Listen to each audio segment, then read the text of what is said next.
के लिए लेके आई हूँ नई क्लास। चलो देखिए बिना टाइम वेस्ट किए। देखो दोस्तों मैं बता देती हूँ क्योंकि मैंने जितना हो सका है लगभग कवर किया है। अगर आप इस उपन्यास को पढ़ने बैठोगे तो आपको बहुत ज़्यादा टाइम लग जाएगा। मैंने मेन फैक्ट डाल दिए हैं। चलिए तो अपना बिना टाइम वेस्ट किए अच्छे से ध्यान से पढ़ना, आपको क्लियर हो जाएगा। देखो, फणीश्वर नाथ रेणु मैला आंचल उपन्यास इसने लिखा है। और कब लिखा, सबसे इंपॉर्टेंट 1954 ईस्वी में। क्लियर। मैला आंचल उपन्यास के लेखक फणीश्वर नाथ रेणु है।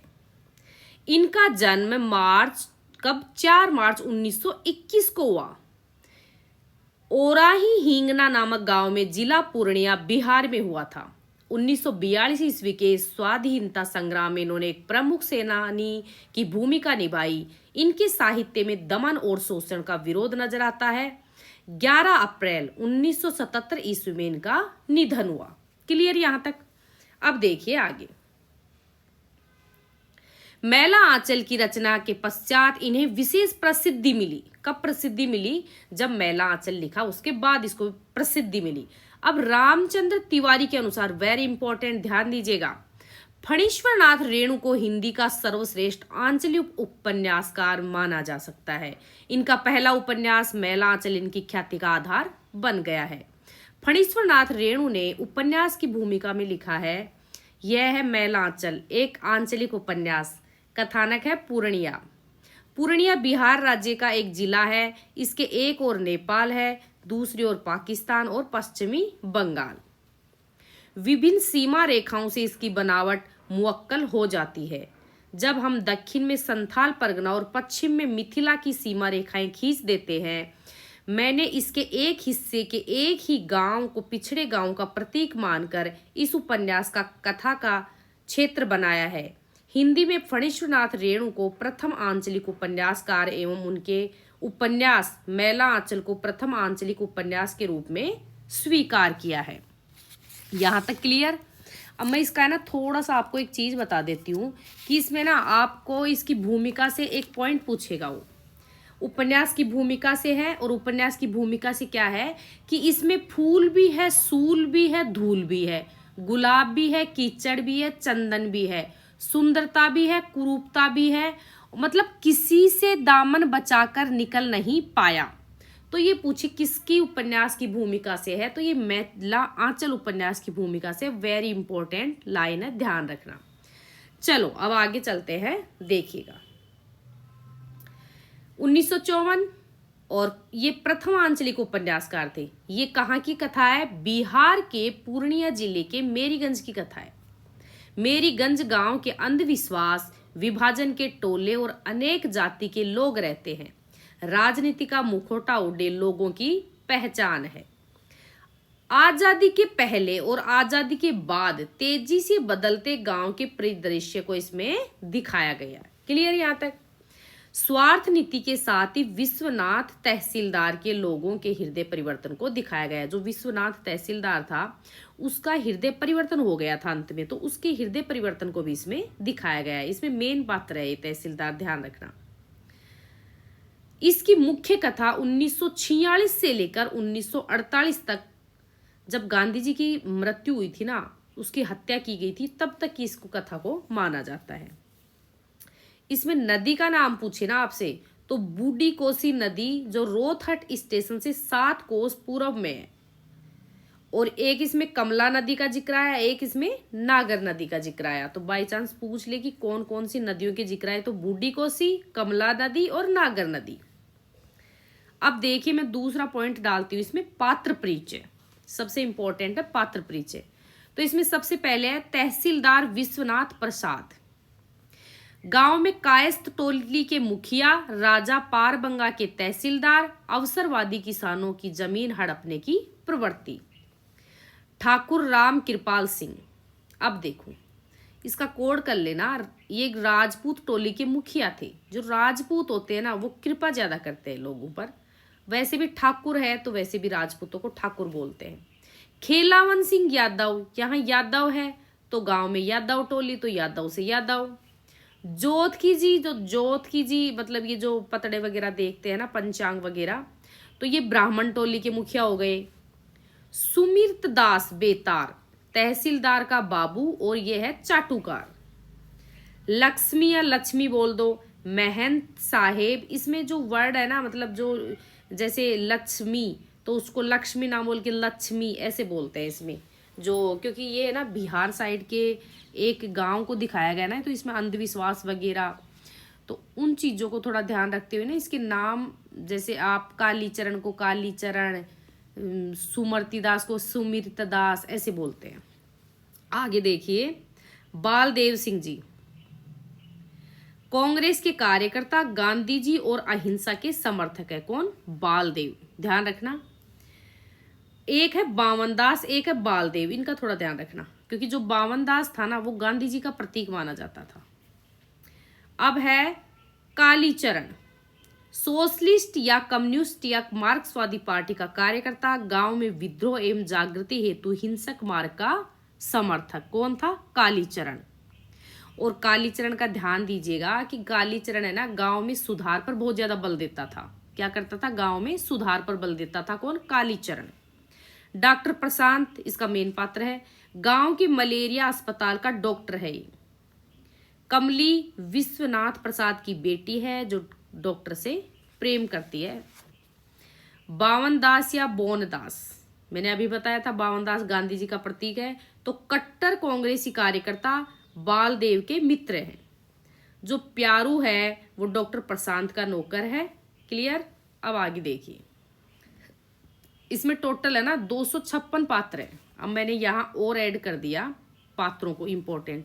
प्रशांत हो गया, कमली या कमला बोल दो, कालीचरण हो गया, बावनदास, लक्ष्मी तहसीलदार, विश्वनाथ, कृपाल सिंह, खेलावन, बालदेव, महंत दास, दुलार चंद कापर, भगवान दास, फुलिया, ममता, आभा रानी, मार्टिन साहब, शिव शक्कर। अब देखो शिव शक्कर, शिव शंकर को शिव शक्कर, रामदास, सेवादास, जोतकी जी, प्यारू, रंजीत, रमजूदास, आचार, जगत गुरु, लर सिंह, रंधिया, सुमर्ति दास, चेतन, चरित्रा, जगदेवा, पासमान, सुनहरा, सोमा जाट, कॉमरेड, शोभा, काली, वासुदेव, सुंदर। देखो काली, वासुदेव और सुंदर ये 3 लोग है ना सोशलिस्ट कार्ड का कुर्ता पहनते थे। ध्यान रखना, ये क्वेश्चन पूछ सकते हैं कि सोशलिस्ट का कार्ड का कुर्ता कौन नहीं पहनता था, पूछ लेगा तो पहनता कौन कौन था? काली, वासुदेव और सुंदर। मतलब कोड कर लेना कि काले कोट में ना वासुदेव बहुत सुंदर लगते हैं। अब है सनीचरा, बोतल मिसिर, फुलिया, खलासी, मंगला, हरगोरी, खेलावन, रामप्रियन, छितनदास, रमजू स्त्री, हीरू, पार्वती, सुंदरलाल, पंजाबी पहलवान, मुस्ताक सोबिया, राम भुजावन, दुलारचंद, नीलोत्पम। क्लियर यहाँ तक? अब मान लो पात्रों में कोई दिक्कत नहीं होगी, मैं थोड़ा सा ना यहाँ आपको बताती हूँ। जैसे आपको पात्र वगैरह पूछे ना, तो इसमें क्या है, टोले बनते हैं। तो सबसे पहले ना मैं राजपूत टोले को बताती हूँ आपको। राजपूत टोला। अब राजपूत टोला को है ना सिपाही टोला भी कहते थे। तो सबसे पहले इसमें जो सरदार था ना वो राम कृपाल था, राम कृपाल। अब राम कृपाल का बेटा था वो था शिव शक्कर, शिव शक्कर। और शिव शक्कर सिंह का जो बेटा था वो था हरगोरी। इनको ध्यान रखना, ये किन से रिलेट थे? राजपूत टोला से। अब देखिए दूसरा टोला, एक दूसरा टोला है वो है कायस्थ टोला, कायस्थ टोला। अब कायस्थ टोला को मालिक टोला भी बोलते थे और कैथ टोला भी बोलते थे। क्लियर? अब जो कायस्थ टोला थे वो विश्वनाथ प्रसाद जो राजपाट गंगा मेरीगंज से 1000 बीघा जमीन का मालिक था, तो इसमें लिख दो विश्वनाथ। क्लियर? अब विश्वनाथ की बेटी थी वो थी कमली, और कमली का ध्यान रखना वो एक साबुन यूज करती थी, उसका नाम था गमकुआ साबुन। और जो कमली की नौकरानी थी ना वो थी सीबिया। कमली की नौकरानी हो गई सीबिया। और विश्वनाथ का जो सहायक था, विश्वनाथ का सहायक था वो था सुमति दास, सुमति दास। क्लियर। यहां 2 टोले करवा दिए मैंने, एक राजपूत टोला, एक कायस्थ टोला। अब आ जाओ तीसरे पे, यादव टोला, यादव टोला। अब यादव टोला को खेलावन टोला भी बोलते हैं। तो इसका बेटा था सकलदीप, सकलदीप। और इधर है कुकरू का बेटा था कालीचरण, कुकरू का बेटा था कालीचरण। 3-4 टोले हो गए। तो यूं यहां पे कई टोले थे और कई पात्र हैं। क्लियर। तो आप बस इतना ध्यान रखना कि राजपूत टोला था उसको सिपहिया टोला बोलते हैं, कायस्थ टोला था उसका मालिक विश्वनाथ था। तो विश्वनाथ से कौन कौन रिलेट है और राजपूत टोले से कौन कौन है? जैसे राजपूत टोला का मैंने बताया राम कृपाल, उसका बेटा शिव शकर, उसका बेटा हरगोरी। यादव टोला का मैंने बताया खेलावन भी बोलते हैं, और इसका बेटा सकलदीप, और कुकुर का बेटा कालीचरण। यहां तक क्लियर? पात्र आपको शायद क्लियर हो गए होंगे, अगर नहीं क्लियर है तो एक बार दोबारा वीडियो को सुन लेना। अब आगे चलिए, अब मैं करवाती हूँ इसकी मूल संवेदना क्या है। तो देखिएगा, जो उपन्यास है ना ये 2 भागों में बटा हुआ है। उपन्यास को हम कितने भागों में बांटते हैं? 2 भागों में, एक प्रथम खंड और दूसरा द्वितीय खंड। अब आगे चलो, इसके 2 खंड का नाम पूछे तो पहले में ना 44 खंड है। देखो, एक खंड में है इसके 44 भाग और दूसरे खंड में इसके 33। अगर इनको प्लस करोगे तो हो जाएंगे 67 भाग। ये ध्यान रखना आप, कितने भाग हो जाएंगे? 67 भाग। और सबसे पहले अगर पंक्ति पूछी जाए तो स्टार्टिंग इसकी कहां से होगी? तो बेहरा चित्थम को गिरफ्तार किया जाता है, बेहरा चित्थम को गिरफ्तार किया जाता है, वहां से इसकी कहानी स्टार्ट होती है। अब मैं इसकी मूल संवेदना पे आ जाती हूँ। जो इंपॉर्टेंट फैक्ट होंगे वो आपको मैं बताती चलूंगी। क्लियर। अब आइए देखो, संपूर्ण उपन्यास 2 खंडों में विभाजित है। ध्यान से देखिएगा, संपूर्ण उपन्यास 2 खंडों में विभाजित है। प्रथम खंड में 44 और द्वितीय में 23। प्रथम खंड को देश की स्वतंत्रता की पूर्व की और द्वितीय खंड को स्वतंत्रता प्राप्त की परिस्थितियों के बाद में दिखाया गया है। भाई पहले तो क्या दिखाया है इसमें? स्वतंत्रता से पूर्व की कथा, और बाद में दिखाया है स्वतंत्रता प्राप्ति की परिस्थितियों के रूप में देखा गया है, उस स्थिति को दिखाया गया है। उपन्यास में बिहार के पूर्णिया जिले के गांव मेरीगंज की कथा है। वेरी इंपॉर्टेंट, ध्यान देना। गांव को यह नाम मार्टिन नामक अंग्रेज द्वारा प्रदान किया गया था। किसके द्वारा प्रदान किया गया था? मार्टिन नामक अंग्रेज के द्वारा। देखो, मैं से मार्टिन, मैं से मेरीगंज, जिसकी पत्नी का नाम मेरी था। गांव में राजपूत, ब्राह्मण, कायस्थ, यादव आदि जातियों के बीच मतभेद था। अभी मैंने टोले बताया आपको। यह जातियां भी भीतर से पोलिया टोली, तंत्रिमा टोली, इनको याद करना, पूछ लेगा कौन कौन सी टोली थी। तो पोलिया टोली, तंत्रिमा टोली, खत्री टोली, छत्री टोली, यदुवंशी छत्री टोली, गहलोत छत्री टोली, कुर्म छत्री टोली, अमात्य ब्राह्मण टोली, धनुकधारी छत्री टोली, कुशवाहा छत्री टोली, रैदास टोली जैसे अनेक टोलियों में विभाजित है। अब देखिए, संथाल जाति का अपना एक अलग वर्ग है। संथाल जाति का अपना एक अलग वर्ग है। गांव में मलेरिया अस्पताल खुलता है। किस चीज का? मलेरिया का। जिसमें डॉक्टर प्रशांत स्वयं अपनी इच्छा से गांव वालों की सेवा के लिए आता है। गांव में महंत साहब सेवादास का मठ है, जिसमें लक्ष्मीनी और दासी और रामदास उनका सेवक है। महंत साहिब अस्पताल खुलने पर गांव भोज देते हैं, लेकिन जातिगत विषमताओं के कारण सभी लोग एक साथ नहीं बैठते। गांव के तहसीलदार विश्वनाथ प्रसाद सिंह हैं। वे गांव से बाहर गांव वालों के हिमायती बनते हैं, लेकिन भीतर से किसानों की जमीन हड़प कर अपनी जागीर फैलाने की मंशा रखते हैं। जोतकी जी गांव के कर्मकांडी ब्राह्मण और भविष्यवाणी करते हैं। ये जोतकी जी थे, वो बहुत अच्छी मतलब भविष्यवाणी करते थे। और बालदेव ने कहा था कि जैसे हम है ना मेरीगंज को चंदन पट्टी बनाना चाहते थे। ये बालदेव ने कहा था ये चीज। बालदेव सुराज का स्वप्न ले हुए कांग्रेस का कार्यकर्ता बना, क्योंकि ये चाहता था कि मैं चंदन पट्टी की तरह बनाना चाहता हूं किसको, मैरीगंज को। वह महात्मा गांधी का भक्त था। मठ की लक्ष्मी बालदेव के प्रति आकर्षित थी। ध्यान दीजिएगा, कालीचरण पहले बालदेव का चेला हुआ करता था, लेकिन बाद में वह कम्युनिस्ट सोशलिस्ट पार्टी का कार्यकर्ता बन जाता है तथा गांव के दलित वर्ग के लोगों व किसानों को अपने अधिकारों के प्रति जागृत करने का कार्य करता है। उसका मार्ग हिंसक है, जबकि बालदेव का अहिंसक। बालदेव कालीचरण की कार्यशैली का विरोध करता है। गांव के ठाकुर राम कृपाल सिंह है, लेकिन उनका प्रभाव इतना नहीं है। अब देखिए ध्यान से, राजपूत शिव शक्कर सिंह का बेटा हरगोरी, जो मैंने आपको बता दिया पहले ही, विश्वनाथ प्रसाद के बाद गांव का नया तहसीलदार बनता है। वह स्वभाव से उग्र है। गांव में संथाली आदिवासियों की जमीन हड़पने के प्रयत्न में वह उनके तीरों से मारा जाता है। अस्पताल के डॉक्टर प्रशांत को तहसीलदार विश्वनाथ प्रसाद की बेटी कमला या कमली बोल दो, उससे प्रेम हो जाता है।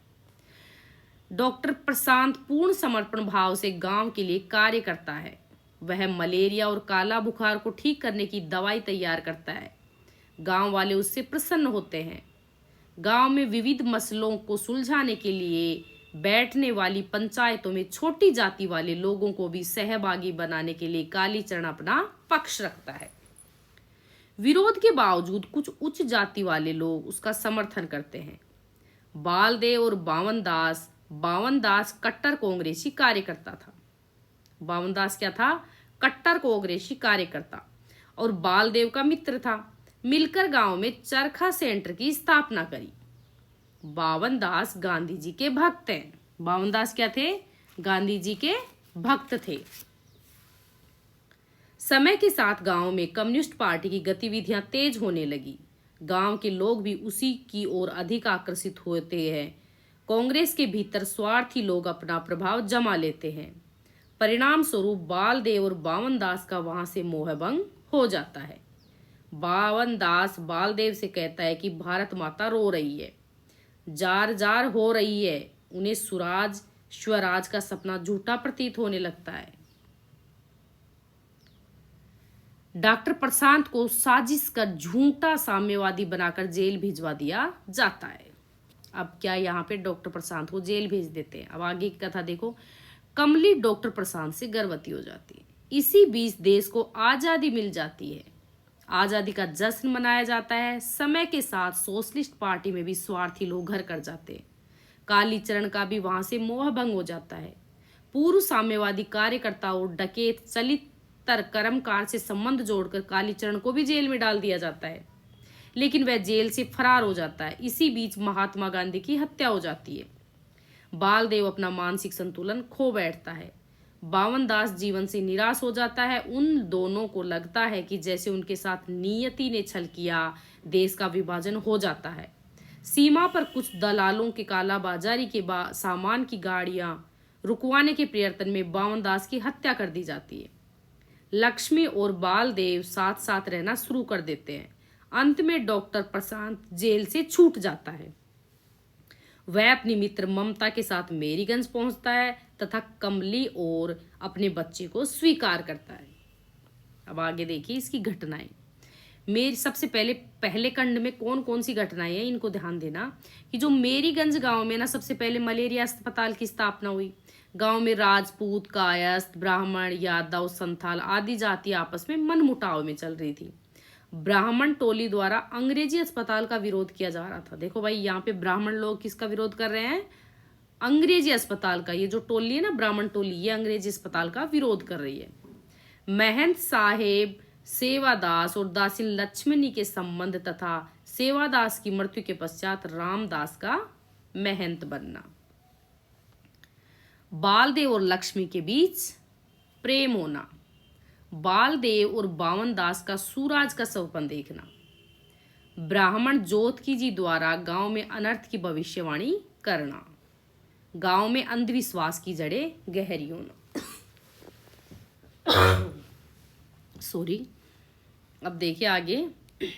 तहसीलदार विश्वनाथ प्रसाद की बेटी कमली और डॉक्टर प्रशांत के बीच प्रेम होना। गांव वालों द्वारा पार्वती की मां को डायन समझना। भैया पार्वती की मां को डायन माना जाता है। कालीचरण द्वारा संथालों आदिवासियों का विद्रोह के लिए तैयार करना। विद्रोह की लड़ाई में राजपूत हरगोरी का मारा जाना। अब खंड 2 में देखना कौन कौन सी, जो 23 है ना भाग, पहले भाग में तो 44 थे और दूसरे में 23 थे, तो खंड 2 में देखो। खंड 2 में है देश को अंग्रेजों की गुलामी से मुक्ति मिलना, भारत पाकिस्तान का विभाजन होना, महात्मा गांधी की हत्या होना, कालीचरण और गांव के चरखा सेंटर की मास्टरनी मंगला देवी का प्रेम प्रसंग, बालदेव और बावन दास का कांग्रेस पार्टी से मोहभंग होना, आजादी झूठी और स्वराज का सपना झूठा प्रतीत होना,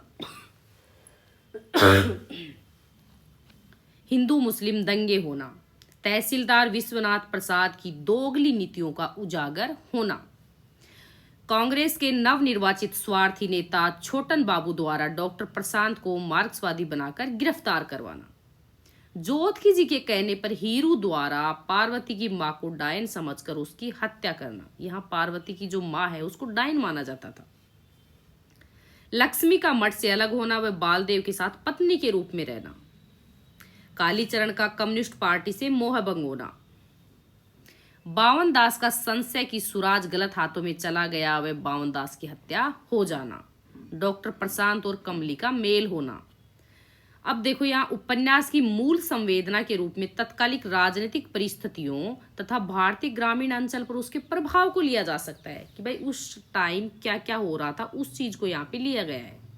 गांव में जाति के विषम समीकरण होना तथा गांव के जमींदारों व संपन्न वर्ग द्वारा गरीब किसानों का शोषण करना भी उपन्यास की मूल संवेदना है।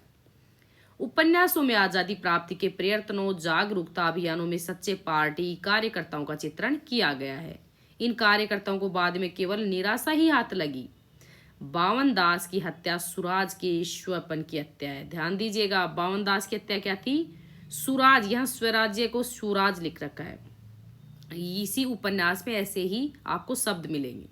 भारत में पहले आम चुनाव 1952 में, 1954 में उपन्यास प्रकाशित हुआ। इसी बीच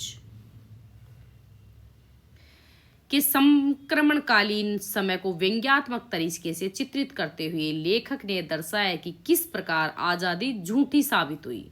सच्चे व्यक्ति का व्यवस्था के प्रारंभ होते ही व्यवस्था से मोहभंग हो गया। सभी राजनीतिक दल स्वार्थी लोगों से भर गए और वे लोग नगण्य हो गए जिन्होंने पार्टी के आदर्शों को स्थापित करने में अपना जीवन समर्पित कर दिया। अपने कथानक के घटनाक्रम में उपन्यास सदा हुआ है। अनेक कथाओं के समानांतर चलने के बावजूद भी संपूर्ण कथा का निर्वहन व्यवस्थित रूप से हुआ। उपन्यास की भाषा पर किसका प्रभाव है? मैथिली का प्रभाव है। गांव में लोगों द्वारा मनाए जाने वाले त्योहारों में ध्यान दीजिएगा, कौन कौन से त्योहार थे पूछ लेगा। होली, सिरवा पर्व, बंधना पर्व, जाट जट्टिन पर्व इत्यादि अवसरों पर गाए जाने वाले गीतों में आंचलिकता की भाषा थी। कहीं कहीं पर बंगला भाषा के उद्धरण भी थे। ग्रामीण अंचल में प्रयुक्त होने वाले देशज भाषा के उदाहरण गिरफत, देखो गिरफत को गिरफ्तार, खद्दड़ को खादी, जय हिंद जय हिंद, जय हिंद को बोलते थे जय हिंद, मिस्त्री मिस्त्री, कन्या दुल्हन, बेग मेंढक, सोवारत स्वार्थ, विनय विनय, दोषी दोषी, मोमेंट मोमेंट, ये जो वर्ड हैं उस टाइम बोले जाते थे। जो शब्द है ना ये उस समय बोले जाते थे। बोरमी अंगीठी आदि उपन्यास में तजवीज, बंदोबस्त, मिजाज, तरफदार जैसे उर्दू शब्दों का प्रयोग हुआ है। संपूर्ण भाषा में शब्दों का भ्रंश रूप है जो कि ग्रामीण अंचल की भाषा के अनुरूप है। लोकगीतों में वाद्य यंत्र की आवाजों को भी शब्द रूप में सुंदरता के साथ लिखा गया है। डिम डिमिक डिमिक, रुन झुनुक झुनुक, डाक डिना डाक ढिन्ना, चटाक चटधा, गिड़धा गिड़धा आदि इसमें ढोल और खंजरी का विशेष रूप से प्रयोग किया गया। अब देखिए आगे, अब इसके महत्वपूर्ण उद्धरण। महात्मा जी खुद मैला साफ करते थे। जहां सफाई रहती थी वहां आदमी भी साफ रहता है, मन भी साफ रहता है। ये बात किसने कही? बालदेव ने।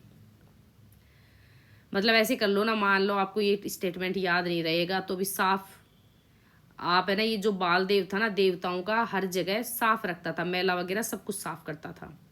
बढ़ोतरी में तो आदमियों की इंद्रियां शिथिल हो जाती हैं, माया की प्रबल घात को नहीं संभाल सकती, इसलिए तो साधु ब्रह्मचारी लोग बुढ़ापे में माया के बस में आ जाते। यह है लक्ष्मी का कथन, बुढ़ोती वाला। जाति बहुत बड़ी चीज है, जात पात नहीं मानने वालों की भी जाति होती है। सिर्फ हिंदू कहने से ही पिंड नहीं छूट सकता। ब्राह्मण है, कौन ब्राह्मण, गोत्र क्या है, मूल क्या है, मूल कौन है। शहर में कोई किसी से जात नहीं पूछता। भावुकता का दौर भी एक खतरनाक रोग है। अब सुनो, इसका गीत है ना, आपसे पूछ लेगा, ध्यान रखना। मेला आंचल का मेला मैथिली लोकगीत है। मांगी के हम ना बिहाई बे अपने गोरा के, जो बुढ़वा होइए जमाइए गे माई। देखो माईगे, अंग अंग आदमी की सारी दुनिया को अंग अंग देखता है। उठ मेहनत 10 अब होश में आ, हाथ में झंडा लाल उठा, जुल्मों का नामो निशान मिटा, उठ होश में आ बेदार हो जा। ये कॉमरेड का साम्यवादी गीत है।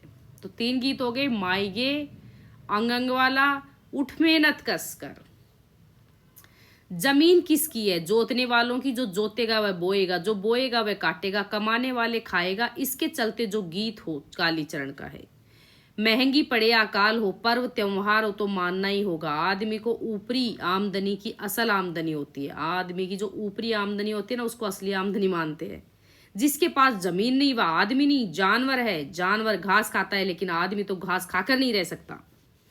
कानून और कचहरी, कंपाउंड में पलने वाली कीट पतंगे भी पैसा मांगते हैं। विधाता की सृष्टि में मानव ही सबसे बढ़कर शक्तिशाली है। वेदांत, भौतिकवाद, सापेक्षवाद, मानवतावाद, हिंसा से जर्जर प्रकृति रो रही है। व्याध के तीर से जख्मी हिरण शावक सी, मानवता को पनाह कहाँ मिले। अब यहाँ आ भी गया था कि इसमें ना संथालों के जो पर्व था ना, वो बंधना पर्व था, ध्यान रखना। विराटनगर नेपाल में वर्णन है, खंड 2 में बताया है अध्याय 7 में कि नेपाल का जिक्र कौन से में, अध्याय 7 में। कमली ने कौन कौन सी किताबें पढ़ी है ये आपसे पूछ सकता है, इसलिए मैंने थोड़ा एक्स्ट्रा डाल दिया। विश्ववृक्ष, इंदिरा, राज सिंह, आनंद भट्ट, देवदास, श्रीकांत, रंगभूमि, गोदान, हरि मोहन बाबू की कन्यादान। ये ध्यान रखना, ये किसने पढ़े थे, कमली ने ये किताबें पढ़ी थी। और भरुकुआ तारा का जिक्र आया है अध्याय 22 में। कौन से तारा का पूछ लेगा, कौन सा तारा, भरुकुआ। कलीमुदीरपुर घाट में चैत्रिय पीर का नाम आया है। कौन से, कलीमुदीरपुर में। सुमति दास बेतार की खबर के नाम से जाने जाते हैं। और मलेरिया सेंटर की जमीन का क्षेत्रफल पूछे ना आपसे, तो 1 एकड़ 10 डेसिमल। गांव की मुख्य पैदावार पूछे तो धान, पाट, खेसारी। और 11वें परिच्छेद में बताया है सुरंगा सदा ब्रज वृक्ष का जिक्र है, इसमें सदा ब्रज का जिक्र है। 24 परिच्छेद के अंतर भवभूति और मालती माघव का वर्णन है। अब देखो रामचंद्र तिवारी ने क्या स्टेटमेंट दिया है, ये इंपॉर्टेंट है। 2 स्टेटमेंट पहले आ गए थे, एक स्टेटमेंट मैंने इंपॉर्टेंट लगा तो मैंने यहाँ आप ऐड कर दिया। घटना सूत्र स्वयं ही अपनी कहानी कहते हुए गांव की कहानी बन जाती है। उपन्यास की भाषा बिंबधर्मी और सजीव है। मिट्टी की गंध शब्द बिंबों में आकर ग्रहण कर बोलती हुई प्रतीत होती है। रेणु की विशेषता भावना, विचार या सिद्धांतों को आरोपित न करके व्यंजित करता हुआ रेणु का स्वर आशावादी और संवेदनशील मानवतावादी है। किंतु उपन्यास के अंत में तहसीलदार के नाटकीय हृदय परिवर्तन को छोड़कर वह कहीं भी कथा पर आरोपित नहीं है। तो यहाँ आपको क्लियर होता है। और इसी के साथ में एक चीज और करवा देती हूँ कि जो मान लो आपसे जो उपन्यास लगा हुआ है मेला आंचल, तो मेला आंचल के और भी उपन्यास आपसे पूछ सकते हैं। तो यहाँ मैं थोड़ा सा बता देती हूँ। देखिए, इसका सबसे पहले मेला आंचल आपको पता है। दूसरा है इसका परती परिकथा, परती परिकथा 1957। तीसरा उपन्यास है इसका दीर्घ तपा, दीर्घ तपा, यह है 1963 का। फिर इसका है जुलूस, जुलूस, यह है 1965। फिर है कितने चौराहे, कितने चौराहे, तो ये 1966 66। फिर आपसे पूछेगा, और इसका अगला उपन्यास है पलटू बाबू रोड। पलटू बाबू रोड 1966, 1979, सॉरी 1979, हाँ 66 तो क्योंकि इसका कितने चौराहे हो गए ना। तो पलटू बाबू रोड तो कितनी बार पलटता है बाबू? 7-9 बार, ध्यान रखना। और एक इसका है ना अपूर्ण उपन्यास है, अपूर्ण, वो है राम रतन रॉय। कब का है? 1971। देखो जहां तक हो सका है मैंने हर चीज डाली है इसमें, आप इसको ध्यान से पढ़ोगे तो इसमें से क्वेश्चन बन जाएगा। धन्यवाद। बाकी अगर आप और थोड़ी सी जानकारी लेनी है तो मैं थोड़ी सी और बता देती हूँ।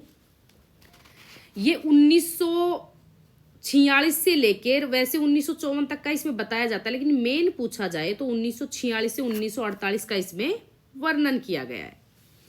एक आप चीज ध्यान रखना कि जितने भी टोले हैं ना, राजपूत टोले का मुखिया जैसे कृपाल, कायस्थ टोली का जैसे विश्वनाथ, यादव का खेलावन, बालदेव का कांग्रेस का जैसे नेता था, और महंत रामदास जैसे कबीर मठ का पुजारी था। तो ये टोले जरूर याद कर लेना क्योंकि टोलों से अक्सर क्वेश्चन पूछ लेता है।